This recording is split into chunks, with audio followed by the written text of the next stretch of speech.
Hi, I'm Patricia Walls with the Enlightened Path podcast. And today I have with me Ken Lloyd. And Ken is going to talk with us about ascension and those things that we can do and the things that he offers in order to help us to evolve and raise our consciousness and connect in. And so let me tell you a little bit about him. Ken is a one of a kind spiritual healer. He's integrated 13 different soul aspects from his oversoul into his third density body.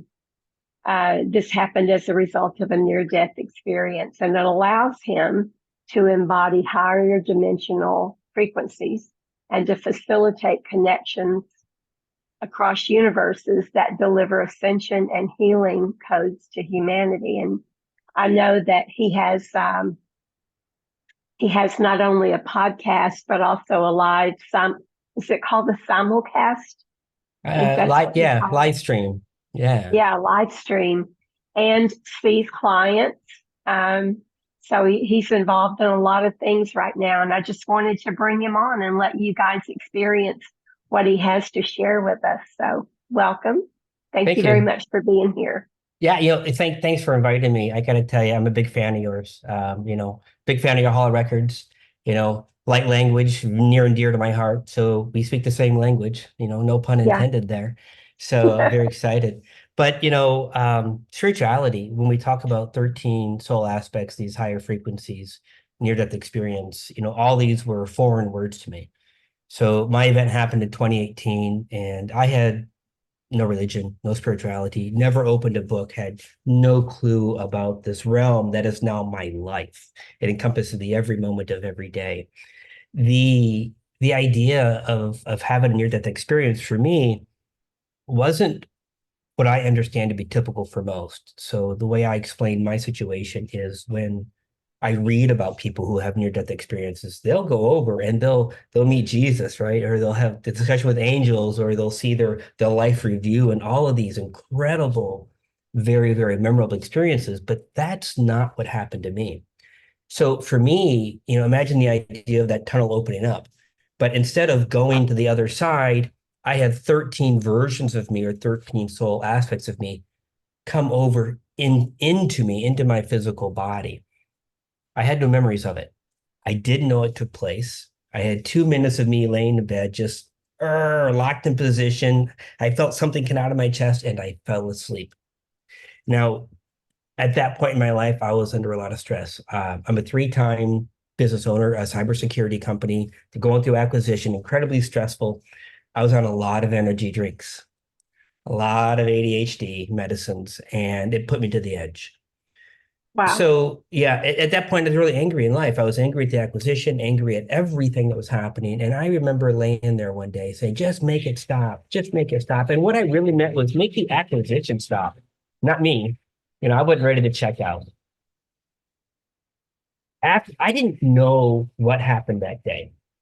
It was, again, 2 minutes of me laying there. I woke up the next day and things felt more peaceful. I still have the same problems. I still have the same issues. I was not magically healed. The brain tumor didn't go away. None of those things. But what happened is it kind of put a spark in me that says, go ask some people what happened. So that's when I discovered, oh, a psychic. What's a psychic? And I started visiting psychics, right? And they couldn't give me much information, but it was interesting the way spirit works is they give you just enough crumbs, just enough bread trail, go to the next one, and to the next one. Then I started reading books. What's an aura? What's remote viewing? I want to do all these things. Lo and behold, I ended up hiring people to teach me how to be spiritual, how to clean my diet up, how to get rid of the junk food, right? How to detox the body, how to get off the medications I was on and start dealing with the stresses of my life. And things started clearing up. So, interesting enough, I started reading books on energy healing. And as I'm doing the exercises, I'm like, wait a minute, wait a minute. I'm doing these things. People around me, family and friends are telling me, yeah, I can feel the energy. And I got to tell you, I was pretty much calling BS. I'm like, no, you're not. You're just making me feel good as I went down this path, right? And it took me Right. almost a year and a half of me doing this work, and I got Reiki certified, which opened up the energy channel, and I got more and more results. So then I took an energy practitioner course to do everything they were doing. I did my 25 samples, right? 25 people, and I could do it all, but I still didn't have the confidence. And then lo and behold, one day I get my first download. Now, download is information, right? Something came in, a spark out of nowhere, go do this thing. And I get the message to go into DNA number 3. So if you can imagine the DNA ladder, we go to the third step. Now I could see inside the body at the time.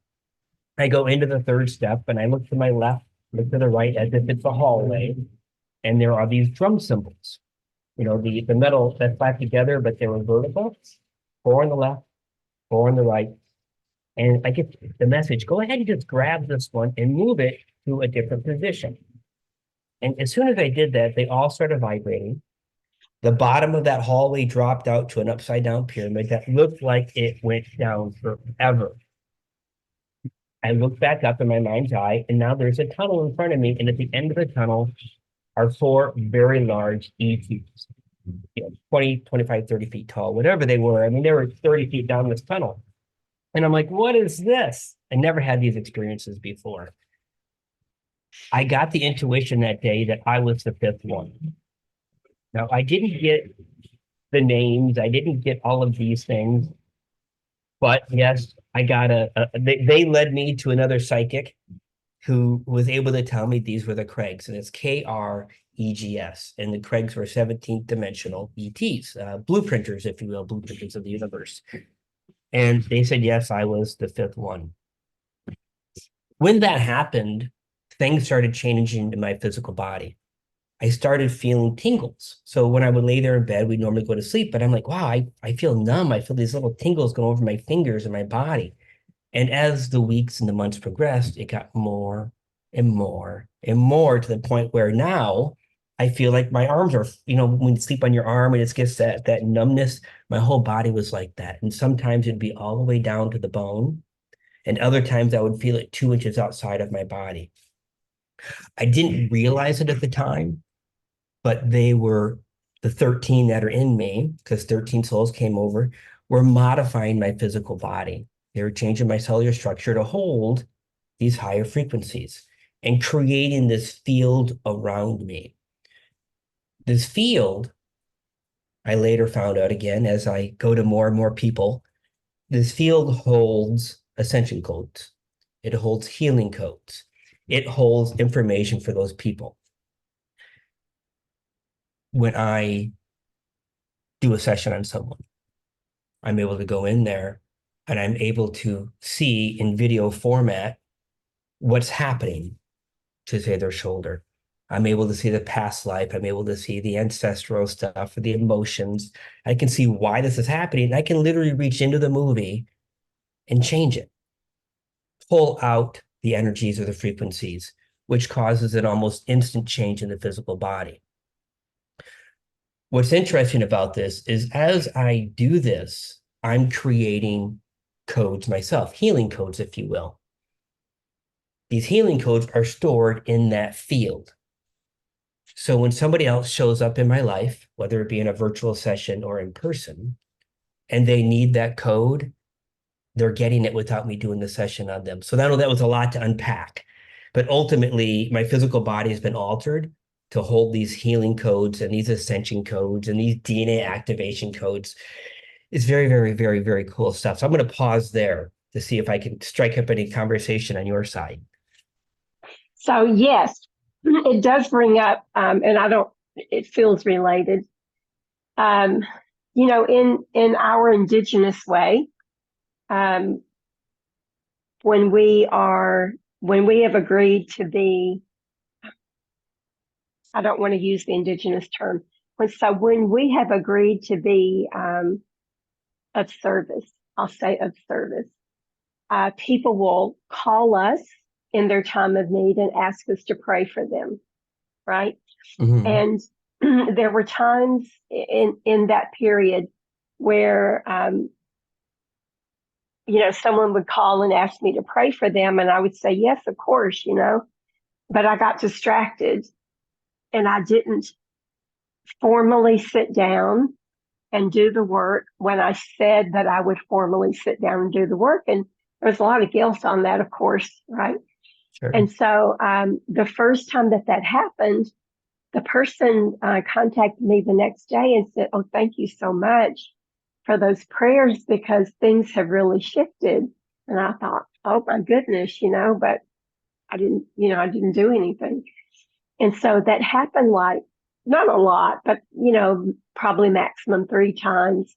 And it was the universe's way of showing me, right? And so when it happened like the second time, I asked, how is this? Right? I didn't actually physically sit down and do the ceremony that we did. I didn't actually do the ceremony for this person. And so, what's going on? And in the universe, God, source, whoever it is that talks to me, the beings, and this was like 35 years ago. So they told me that when a person asks for healing, when they really ask for healing and they really want and are ready to accept healing, right? It doesn't work for everybody. But when they are at that point that they've agreed for healing, all they have to do is ask. And it's not me that did it for them, right? It was in the asking that it happened. It was in the asking that the universe said, "Oh, yeah, I'm so glad you asked." Even if you asked by third party, right? "I'm so glad you asked, and now we can finally do this for you. Patricia's not really necessary, but thanks for asking, But Yeah, yeah. so that's kind of how I relate to it. You are doing a service, um, and by people asking, you are able to call on that peace that they need, right? hmm Absolutely. So in my experience, the way I discovered that these codes were in the body, so I was in Sarasota where I often do my live lectures, my live healings, and I'll grab somebody out of the crowd. I'm like, somebody raise your hand if you got a back issue or something actually hurting you right now. And we had this lady come up to the front row and I'm working on her lower back. It took 3 minutes or so. She's like, "Oh, that's great." And then the guy in the front row says, "Oh, and my arthritis is gone in my hand." I'm like, "Whoa, what? I didn't even touch you." And then it happened again. In another lecture in Sedona, I'm working on a gentleman's knee, right? Just randomly out of the crowd. And he gets all done. And the guy in the back says, "My knee's done too." So it's interesting. Then I'm like, wait, how is this happening? How am I working on multiple people? Even though I'm focused on Joe in the front, Bob in the back is getting his. So Because of the entrainment, right? yeah, it's it's Yeah, it's when they're ready, right? And right, I've had clients show up that said, "Yeah, I want to heal," but they've never done any of the work. And they also don't believe in the idea of miracles and the idea right. it can happen immediately.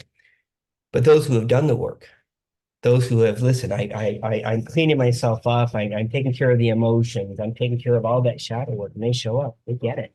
They get it Yeah, every time. And it's amazing to see these shifts and these tears from people that are just like, "Oh my God." So yeah, it's incredible to be able to do this work.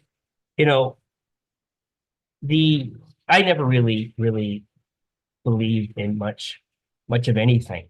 As a cybersecurity guy, I believed in zeros and ones. Everything had to be logical. There is nothing other than a truth or a false. There is never any gray area. Boy, has that shifted. right. Boy, has that shifted. There are so many things that every single day show up with my clients. And I'm like, where did that come from? I have the angels coming down, or I have some of the darker, nastier stuff comes up that we deal with. But every single time you're dealing with the soul, and the soul's so gracious. It's so excited to have the opportunity, as some say, to expand, right? To heal and move on to the next level. So yeah, I would never have thought this would do in my life, 6 years ago. And I'm now devoted, right? I've left the cybersecurity arena completely, over a year ago. I've just isolated myself in Mexico for been 2 months now, but for a good 4 weeks. in the jungles of Yalapa, Mexico, where I underwent a soul merge, where additional higher selves came in, and they've been merging with the body, causing all sorts of disruption in my life, by the way. You know, the idea of what do they call it, the dark night of the soul, right? When you go through all of bringing up all the old stuff, that just happened to me. Oh my God. I can relate to how many things were buried.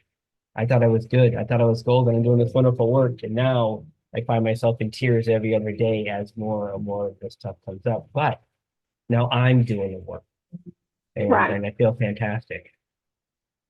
Yeah, I found more and more people um, they don't have to, but it is a benefit to isolate yourself from everything, from all other influences.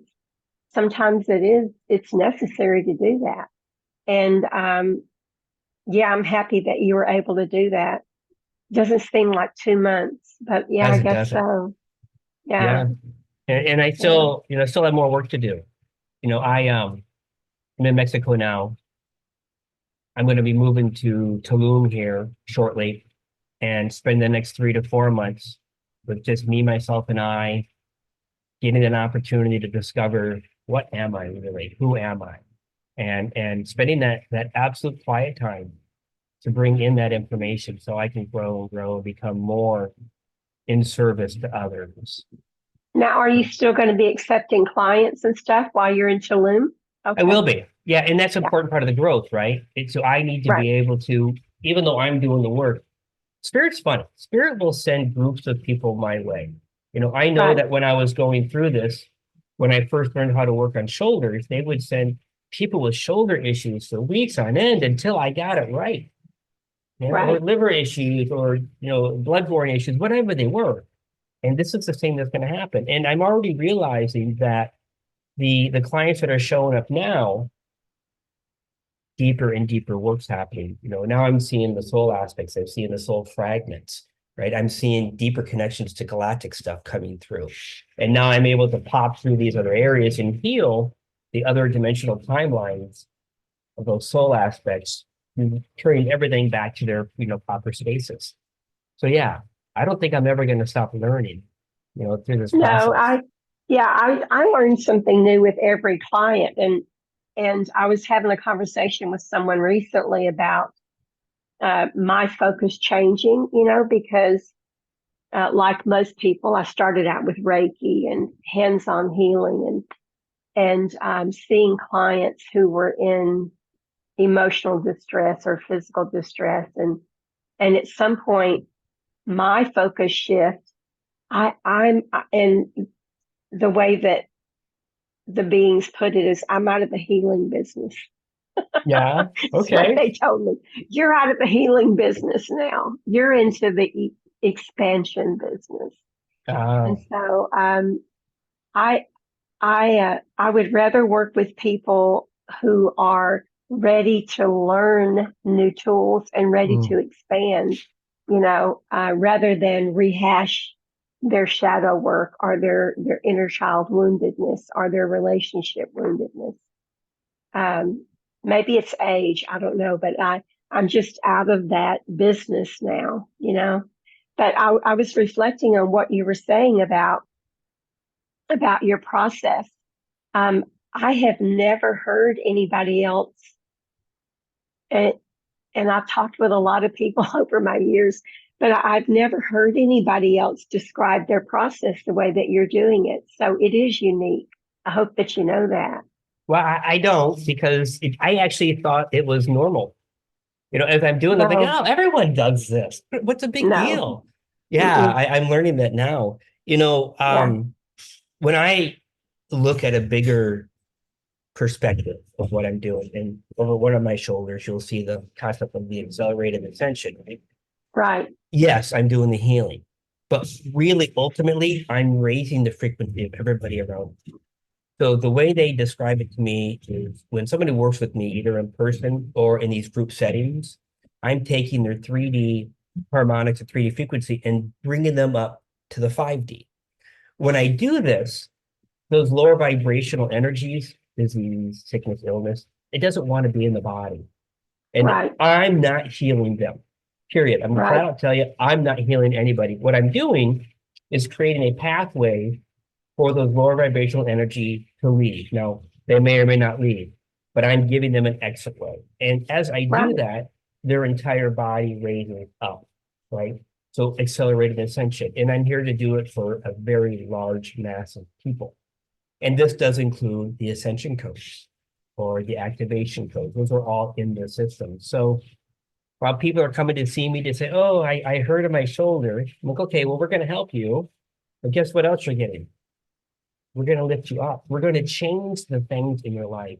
And Right. I often see things happening, such as, new jobs, better relationships, those things that no longer serve them, dropping out of their lives. This is kind of a side effect of, well, I say it's a good side effect of raising your frequency. But yeah, accelerated ascension, and we're all here to do that. So, I think you and I have had this conversation before. I don't know the book interesting enough, but just go ahead and talk. We may Okay. have had the discussion. Louise Hay, You Can Heal Your Body. And so, and this is the work that I did for a long time. And maybe it'll give you a piece of the puzzle. Maybe you already know this. You really already know this. All right. So the teaching is that our emotions affect our bodies, right? So when someone comes to you, and I'm just putting it in different words. So when someone comes to you with their shoulder hurting, right? And you are able to resolve that physical ailment, what do you think? What do you think the emotional, how do you put it, description of the shoulder hurting is? So obviously it's going to depend on if it's the left shoulder, the right shoulder, is it feminine or masculine. And they're actually telling me parent right now between. So it's something to do with the Well, parents. okay, so according to Louise Hay, and I have to note that I don't agree with all of her descriptions, but her book is interesting. Her book is based on her experience with people. That's how she wrote it, right? And we all perceive things differently, but I wanted to say, so her interpretation of shoulder represents our ability to carry our experiences in life joyously, right? We make life a burden by our attitudes. And so what I found when I'm working with someone who does have shoulder problems, it's about carrying the world on your shoulders kind of thing. I mean, it's a common sense analogy. If your back hurts, right, the weight is too great for your body. If your head hurts, if your heart hurts, if your leg hurts, but I love watching that, although I'm out of the healing business, right? Like you said, sometimes you do work with somebody, and as a result, they'll say, oh, I just noticed that my neck doesn't hurt anymore. You weren't working on their neck, right? Yeah. But their neck was hurting because the neck is usually inability to be flexible, inability to see everything around you, right? And so once that's cleared up, then it's like, oh, wow, I just noticed my neck doesn't hurt anymore. Well, we weren't working on your neck, but we were working on issues surrounding your ability to be flexible and to see, So to be willing to see. when I first started doing some of those exercises, maybe 3 years ago, right? It would take me an hour to look on somebody's back or somebody's shoulder. And I would have to get in there and really figure out what that emotion was. What is the story? Where the issues come from. And I would have a back and forth dialogue, and then we would have a resolution. But it doesn't work like that now for me. When there's an emotion, Faster. Yeah. I literally grab, I know it's going to sound a little gory, I'll grab the skin and pull the skin off and just throw it out, and it's done. Or I'll go into the heart and I'll have a conversation with the heart consciousness, and it'll literally give me a trauma ball, and we're done. The same thing, but it's interesting when it comes to things like childhood trauma. First of all, my understanding with childhood trauma is the person will probably not have a lot of memory of it. They know something happened, but they don't want to remember it. They don't want to have it.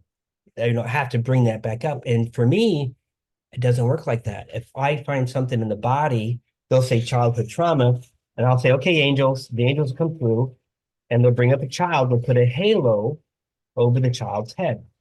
The angels will reach down, grab the soul of the child, bring the child through the halo, and what's left is a trauma, and I throw it out. Done. There is no memory needed. There's no recollection. And the same thing with past life. I don't tell people past life stories anymore.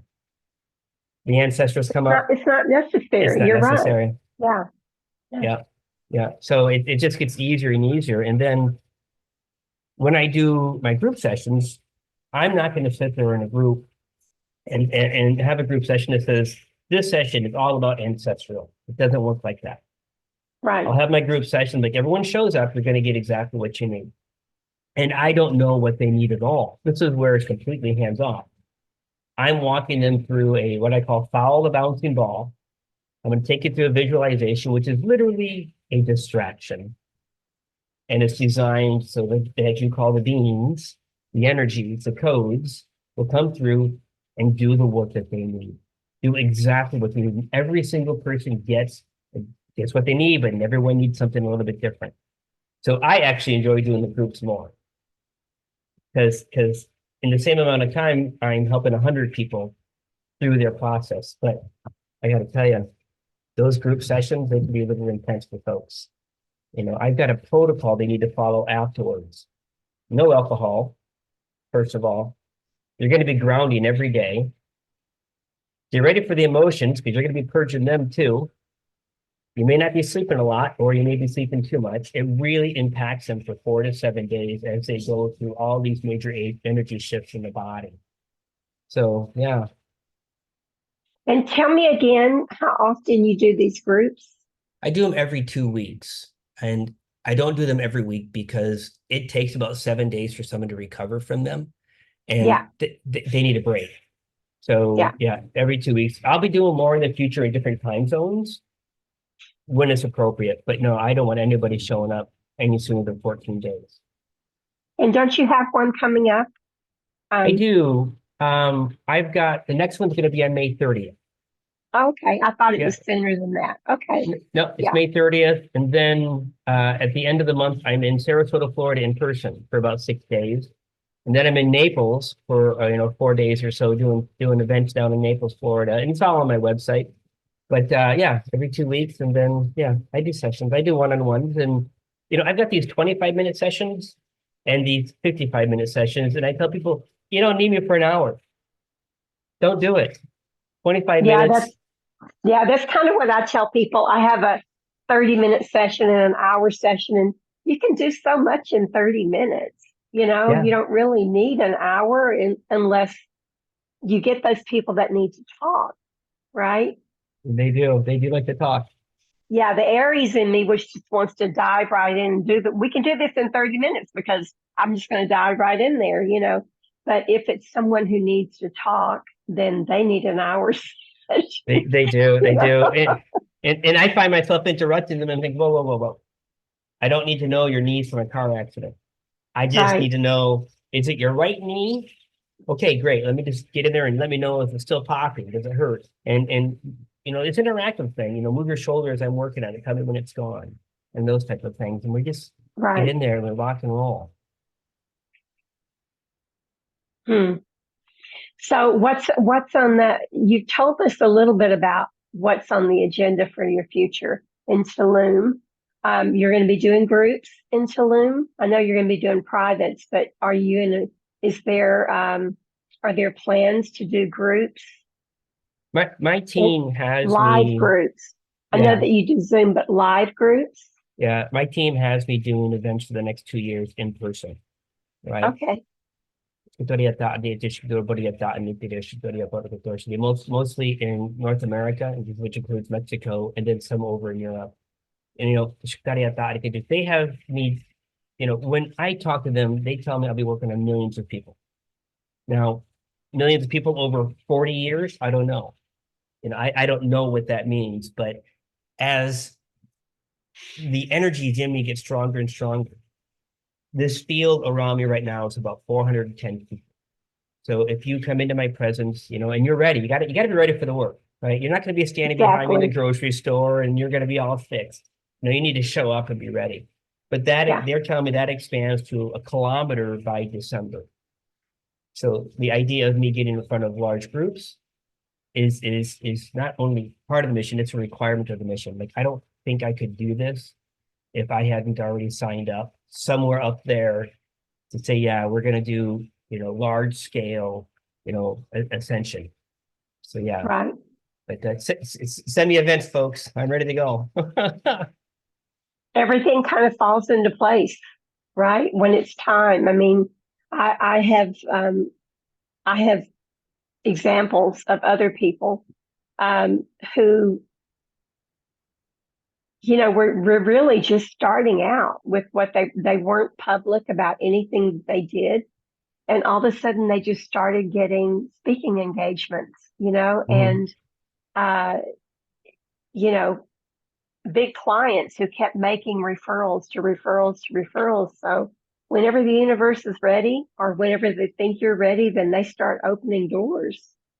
Yeah, Yeah. and it really does feel that it's time to accelerate the whole process of ascension. And I don't mean just my tagline there.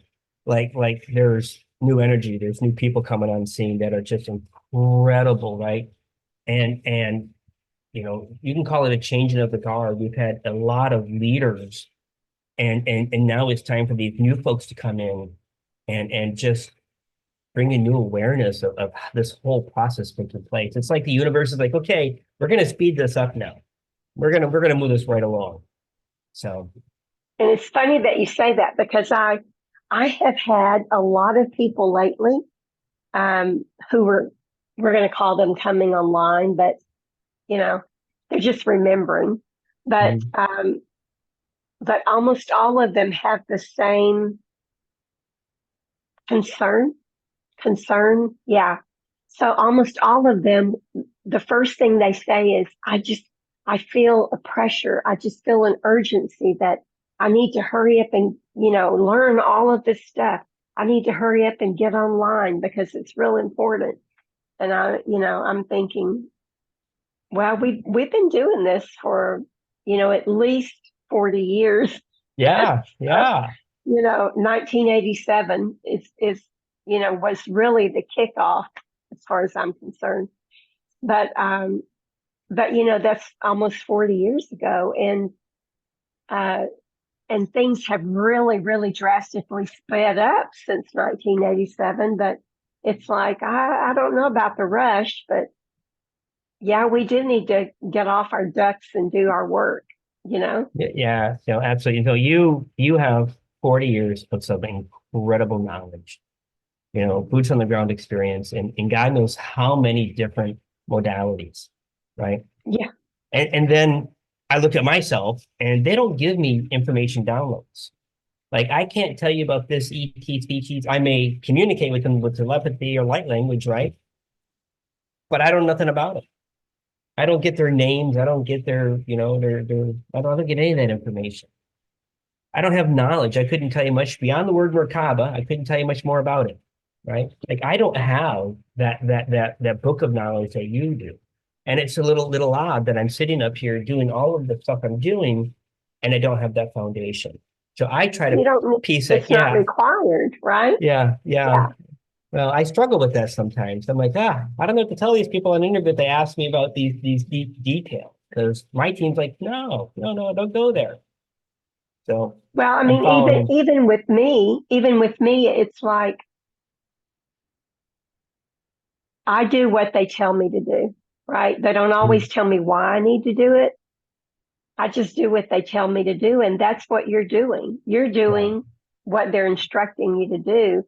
Your job, apparently, is not to educate the masses. yeah, Your yeah, job is to bring the masses online. They don't need yeah, to know the hows and the whys. There are people that provide that. There are books, yeah. YouTube, videos that provide the hows and whys, but that's not what you're here for. I'll be in the audience and the audience will start asking questions, right, about this, that, or the other, and they'll shut me down. And they'd be like, listen, we're not going to have any discussion on any polarity topic. We're not going to divide the room and choose a position on, you fill in the political thing or the health thing, right? They won't allow that. Right. And it So what do frustrates some you of the do? audience. I Yeah. shut them What do you down. do in that case? I tell them flat out, I'm not going to give you an answer because Yeah. any answer I give you is going to divide the room and someone else has a different belief system. And I'm not here to change anybody's mind. I'm not here to convince you that this particular position on this topic is correct. You need to do Right. your own discernment because they're there, whatever side of the fence they're on, they're there for a reason. And they have that Yeah. belief system for a reason. So whatever, their cause, whether they're a political warrior trying to change the system, or if they're trying to, fill in the blank without going there. I'm not here to change any of that. I'm here to raise your vibration and let Right. them figure out the details. Yeah. But Right. I've upset a few people in the crowd like that. Well, but that's okay. I've heard some of the big channels like Bashar and Mhm. Abraham Hicks, Esther. I've heard a lot of them. They will answer those kind of questions with, "You don't need to know that right now." Oh, You yeah. know, Another great and example. and I've had in my QHHT sessions, where people channel their higher selves. It's not coming from me. Yep. It's coming out of their mouths. And I've had their higher selves tell them, "You don't need to know that right now," Mm. because they'll come to me with a list of questions Yep. and I ask the questions.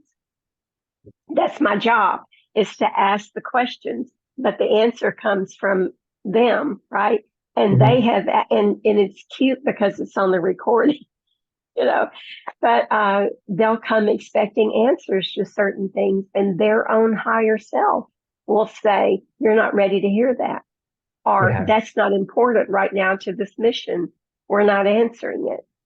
Yeah. How can you argue with that, right? You can't, If it came out of your listen, own mouth. Yeah. is there anything you haven't done? And I mean that in the most sincerest, amazing way. I didn't know So you were QHHT certified as well. Wow. yeah, yeah. That's incredible. Um, I love Dolores Cannon, but yeah, there's a lot I haven't done. A Mhm. whole lot I You couldn't haven't convince done. me that. Yeah. That's incredible. So, anytime I do the interviews, I usually provide, a little gift for the audience. And if you're willing, I'll do a little healing meditation for them. Is that Yeah, okay with you? yeah. I have a question for you, and you can Sure. answer it or not. It's up to you. But someone asked me recently. I had done that interview with Trish and Rob McGregor. Oh, yes, yes. Yeah, Yeah, yeah. yeah. And they asked me about the language of light, Mm. right? Hmm. And they were asking me specifically about you because they knew that I knew you, right? Yeah. And Hmm. they said, well, when Ken is doing light language, we notice that he bounces back and forth. And I said, well, I can't answer why he does that. I can tell you what my perception is why he does that. It's because it connects him in, right? It's a way to connect in. And so was there a better explanation? I don't know if there is an explanation, and this is, I'm being as honest as I can. Like You just just feel now, drawn it to just comes connect. out. It just comes out, and it's not that I get information or knowledge or instant yes or an instant no. It's just something that has to come out of me. It's like I just, I don't understand it myself. And they tell me there's 710 different light languages that are inside of me right now. Have I spoken that many? No. Usually Yeah, it's when I'm dealing with the ETs or other stuff or other consciousnesses that those languages are required. But I don't know. I right. don't know. And if I'm doing a one-on-one session with somebody and I'm speaking to them in light language, I'll infer what's happening. Like I'll get the message and I'll interrupt it and say they're telling you to relax or whatever it is, right? But like just now when I did that, I have no idea what they were trying to tell the audience or to you, or maybe they just wanted to hear themselves talk. I don't know. Well, it is a transmission in my experience. It is a transmission of information. But one of my one of my sisters, um, her light language is that way. Her light language is, um, what's the word? Um, it just comes when it needs to, it just spills out of her mouth when it needs to spill out of her mouth. And not everybody does it the way that you and she do it, right? Like I have an awareness that they want to give a message, but if it's, I don't always act on it, you Mm. know? Um, so yeah, I know one other person that, uh, they're trying to give me the word and, um, anyway, Yeah. sometimes when you speak light language, you can't speak English. Yeah, no, I hear you. So, I mean, it like I said, it just shows up. But it's interesting. It doesn't show up in the grocery store, right? It doesn't Yeah. show up in a normal conversation. But when I'm in these conversations, it just wants to show up My, and take the stage and whatever it wants to do. Mine does show up in the grocery store. Did I ever tell you that story? No, please do. Yeah. So mine shows up in the grocery store all the time or in public all the time. But if I'm in the store, I'll grab a can of corn or something Hmm. and I'll look at it like I'm reading it. Oh, And just so I'll people just don't. let the light language rip, I'll let it rip. But or I'll pick up my cell phone like I'm talking on the cell phone and I'll just let it rip and everybody thinks I'm weird anyway, but they don't know what language I'm speaking, so they don't know, you know. Yeah, But here in anyway, yeah, Mexico, I could probably get away with that a little easier, right? yeah, mine comes out at the most, like we were in Egypt. When we were in Egypt, it is against the law there. What? Uh, yeah, it is against the law to pray at any of those temples, Hmm. um, or any of the sacred sites. and I mean, sometimes the light language just wants to come out. The codes just want to come out, and so I did that. I would pick up my cell phone and I would hold it to my ear as though I was talking on the phone, and so they didn't know. Wow, I didn't know that But was a yeah, thing. I mean, not so much arrest you, but they will come and get you and walk you out. You know, Wow. and they do that at the pyramids in Mexico. Did you not know that? I did not know that. Yeah, you need to be aware of that. They also don't want you doing that kind of spiritual work at the pyramids, and so I mean, You know, I think that's I a good heard that thing. specifically about Tulum, but maybe not. But You yeah, know, so you need to be aware of that. it's a Yeah, good thing. I was in Sedona back in November and, I had my first experience in remote viewing. Now, I didn't, I always like, what was it be like to be on a sacred site? Like, I just want to know. And so I had a gentleman take me. He says, I'm not going to tell you anything about these three sites. He says, tell me what you know. And we showed up in okay, the first one. And the first site was an abandoned sacred site. When I say abandoned, meaning that they had started construction on it, and this gentleman came in and brought so much legal trouble to the construction company went bankrupt. So he was able to preserve the sacred site, but there's still construction stuff on it. He says, "What do you see here?" I'm like, "Oh, wow!" I said, "I see this round fire. I see the Hopi Indians around there, and I see this beam of energy coming all the way down through the fire into the ground, and it's lighting up these crystals." He said, "Yeah." He said, "Absolutely." So those crystals will be in charge from the ships. So then he takes me to the next place, which was Montezuma's Well, I think it was. oh my God, that's my favorite place of So all. so I Yeah, didn't know anything about it, right? And we pull up and he rushed me by the forest ranger. Like he wasn't gonna let me listen to anything the guy had to say. And we get to right, the top and he took me away from all the plaques. So I couldn't read the plaques. He says, "What do you see?" I'm like, "I see the ships going into the water." I said, "And when I get down there," I said, "the tunnels are going this way." I said, "I see boxes and crates everywhere in the tunnels, and they're telling me this is where they stored artifacts and goods because there's a war happening out in space." right, He says, "Yeah." So he took me over to the plaques, and sure enough, there were the tunnels. And he says, "Which way the tunnels go?" I said, "Well, they're telling me to go that way." And they were going that way. And he said, if he would have listened to the forest ranger, he would have told you this is where the ships entered. I'm like, wow, that was incredible. So then the third site he took me to was a piece of property he used to own, and I think it was called Dragon's Head or something. But the Creek Oak Creek kind of did one of these things, and he owned the property in the middle, and we are way up on the cliff. Now this guy's an archaeologist, deals in gold and things like that, right? And so we're up there, and he's like, "What do you see?" And I'm like, "That's where the ships were landing." Because I could see the Hopi Indians coming across the creek, going into the ship and coming out. And then I look around where we're standing. I'm like, there's burnt rocks everywhere. And I asked him, I says, what are all these burnt rocks? He says, oh, this was from the volcano in Flagstaff, I think he said, something like that. And I said, no, they're not. I said, this is a landing site. You're literally standing on burnt rocks landing site. And he used to own this property. And he looks around, and sure enough, 80 feet away, there are no more burnt rocks anywhere. Right. So interesting. I was able to do that remote viewing. And then I saw some other stuff at the cliffs and all neat stuff, right? Saw fairies and giants. And anyhow, it was an amazing experience. But that was the first time I was ever at a sacred site. So I'm glad you warned me not to do one of these things when I visit the Tulum, sites here in a few months. Well, I mean, I could be wrong about the sites, but several people have warned me about that they had gotten into trouble for like sitting cross-legged and meditating they don't like that. They'll, discourage you from doing it. But Wow. several people have told me that, but I don't remember specifically which of the pyramids because there's several areas in Mexico, right, that have pyramids. But just be aware of it, you Yeah. know. I don't want to find out. Like I don't Yeah, want that attention, right? I don't need that right, trouble. right. I don't need the trouble.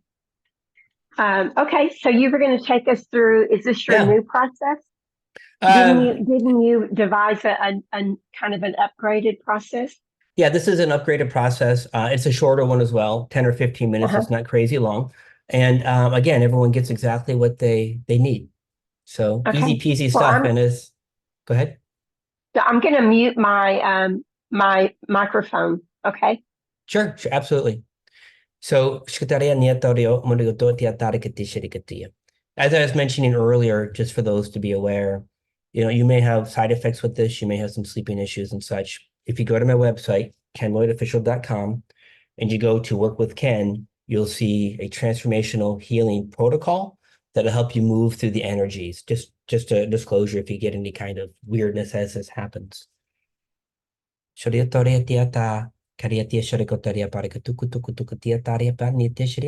just close your eyes. Take a breath in, breath out, another breath in, breath out, and a final third time. Just relax into the breath and the breath out. Please visualize tree roots growing from the bottom of your heart. And allow those tree roots to grow down the torso, each of the legs. Grow them down further and further and out to the feet, into Mother Earth. Continue growing them down, down, and down till you see the beautiful orange glow, the center of the earth. Take those tree roots and wrap them counterclockwise 3 times. 1, 2, 3, and pull them nice and snug with love. Shariatia tarikatia shariatia yamayata kutukavi shariato mo unni sharianya anitari nitiria tariato chiro shariata kata shariato kuputo sharia. Visualize above the head just a little bit. A beautiful, beautiful golden orb. And say the words to yourself. I wish to connect to the highest of the high, closest to source, that's in 100% alignment with me and my missions. And as you do that, pull that orb down through the head, through the crown, all the way down into the heart. Take a breath in, then on that breath out, expand that orb 6 feet around you, so you're in the middle of it, and that orb's around you.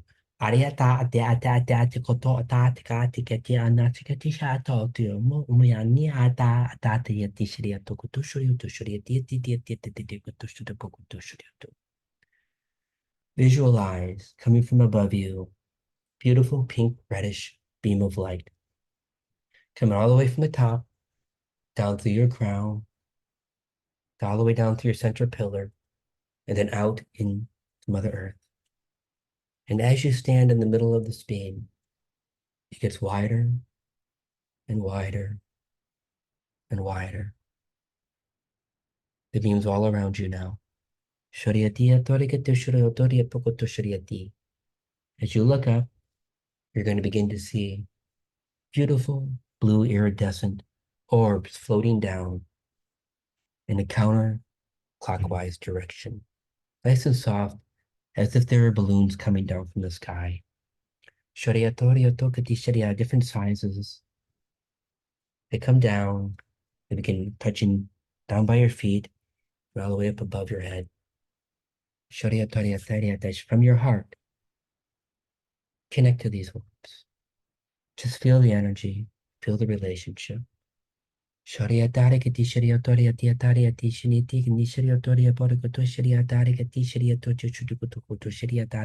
for you.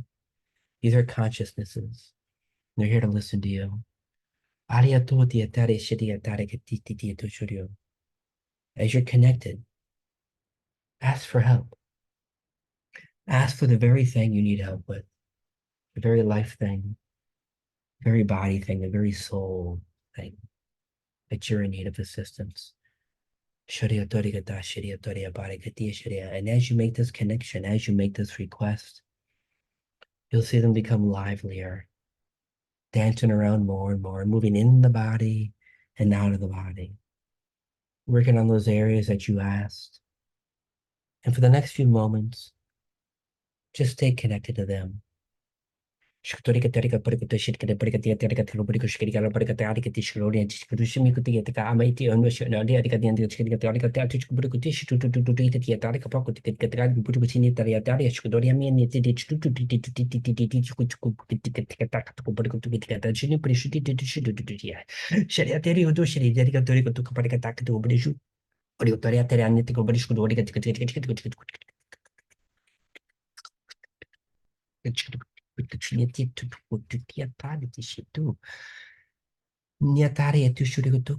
watching them, keep watching them.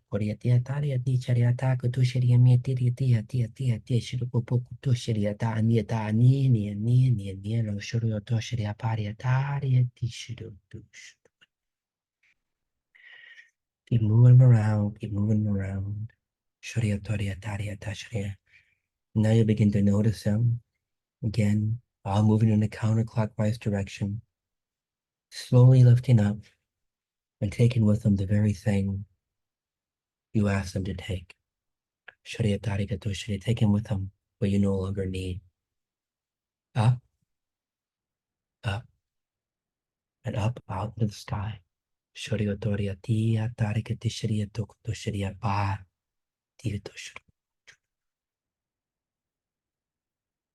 When you feel ready, you can come out of that.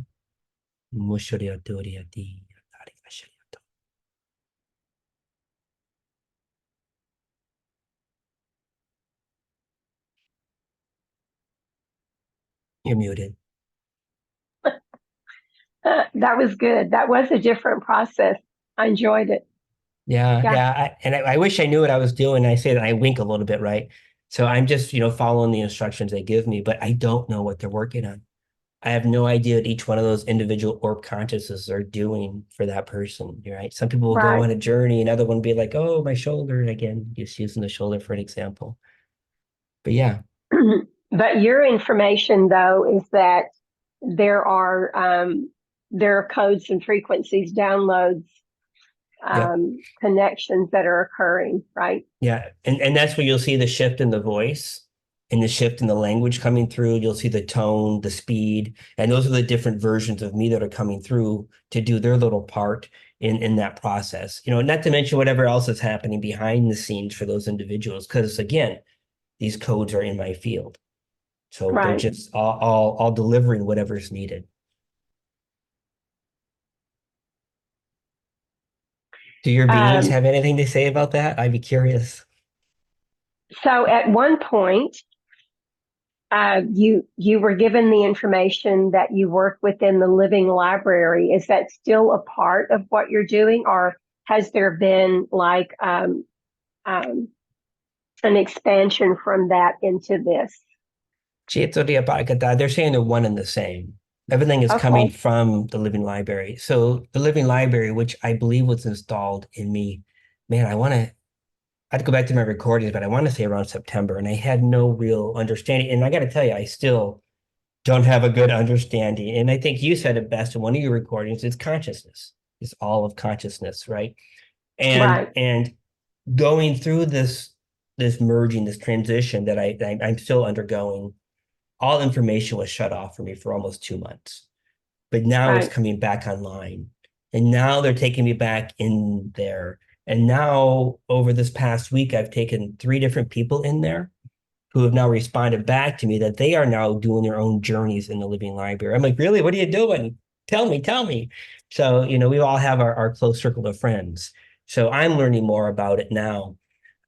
It'll become a major part of what I'm doing. What they have shown me recently is, the idea of somebody taking themselves into the living library. They show me these pods. And the way they showed it, you can imagine an ice cream scooper kind of out a half circle. They're like, take the person into the pod, and the other half closes on them. And they're telling me that when someone goes in there and, for instance, they need to heal, again, just using the shoulder example, if there are contracts or other things that well, my gosh, you're the pioneer there, right, with the Hall of Records, but those type of things will be done automatically. The healing pod itself will connect to all of the living library and pull down what needs to be done without the person needing to know the mechanics or the words. They tell me that's coming. I have not taken anybody in there just yet. So I'm getting little fragments as I come back online. Right. There's always an expansion, like even for the Hall of Records, it started out this way for me, and now then they would add in this part, and then they would add in that part and that part, and I'm here in this stage of it right now, but it always evolves. It's supposed to evolve, right? As human consciousness evolves, we don't need the baby steps anymore. Like you said, Mhm. people don't need to know the story anymore. We've evolved past needing to replay the story. Mhm. We've evolved to the point where we just need to see the results now. Yeah, yeah. Just gotta move that energy around without the mechanics, the details, right? I just want to get in the Right. car and turn it on and go. I don't even know how the engine works. I don't need to know all that stuff. Yeah. Yeah, yeah. Yeah. So it's gonna be a big part of me. And this is where, the codes are held for whatever needs to be done. But I still need to take that journey. So yeah. That's the fun part is we get to live the journey. Hmm. Like I said, every time I have a client, every time I have an event or do a podcast, I'm channeling, you're channeling, right? And so as a channel, it's not coming from our everyday egoic consciousness. It's coming from a higher aspect of us. And so I learn every time that I open my mouth, I learn something new, right? Yeah, yeah. That's the fun part is I get to learn. Yeah. When I'm So, doing the magic I do, I'm tapped out. Like right? I mean, I'm gone, but I don't know where I go. I'm there. I have no idea what just took place, right? And I'll tell the client, what did I just tell you? What did I just channel for you? Because I don't have any clue. So yeah, just gotta open up and allow it to flow. And Yeah. I gotta tell you, I love it. Yeah. It's a healthy addiction for me. Yeah. I record my sessions for that reason because I'll have people come back and say, now tell me again. And I'm like, I don't know. No Watch the idea. recording. Yeah, yeah. I don't know what they said, you Yeah, know? yeah, yeah. I hear you. So, This has been amazing, and I can't thank you enough for the opportunity to have an hour of your time to dialogue like this. So absolutely, we I need to do love this this again. conversation. We need to do some Yeah, coffee or some tea in front of us and just go to town for hours. I'd love it. yeah. We could do it again anytime. All right. But so for people to connect with you, it's Ken Lloyd Official, and it's 2 L's. Yes, like Lloyd's of Yeah, London without all the money. soon. Okay. Yeah. So Ken Lloyd Official.com, Hmm. because there Yep. is another Ken Lloyd, but he's not doing this work. No, And um, and so and pretty much everything is there. Do you have more than one web? Do you have a website for the Ascension work? I don't no, remember. no, You just have the one website, right? just the one website for now, until I reach the point where they can spin off on their own and do their own thing. Like, perhaps someday there'll be a living library website. I don't know. But right It now, gets just Kenwood confusing. Official. It does. Don't You've got like rush. 6 or 7 of them, I think. It gets very confusing. Don't rush it. Yeah, Yeah. it's a nightmare to keep up with all those different websites. Yeah. So yeah, I really promote people having one with different pages. You know, Good. have a Make a note of that. yeah, just have a page for the other thing. Oh, it's thundering and lightning here. Mm, So mm. uh, well, thank you very much for taking the time Well, thank you and for allowing me. for giving so much information and for taking us on a journey. And I look forward to feedback from people, and I'll share that with you. But so this recording is going to be shared on Facebook. It's going to be shared on my YouTube. I no longer have a podcast dedicated website, so but it'll be shared on the YouTube and Facebook because that's where everybody goes anyway, instead of a dedicated website. And then I'll send you the recording so Okay. that you can share it any place that you want to share it. And I have your information. So on those 2 points, I will put your contact information so people can get in touch with you. Thank you. So thank you everybody for joining us for this important experience. And I'm going to stop the recording, but don't hang up. I'll be right back.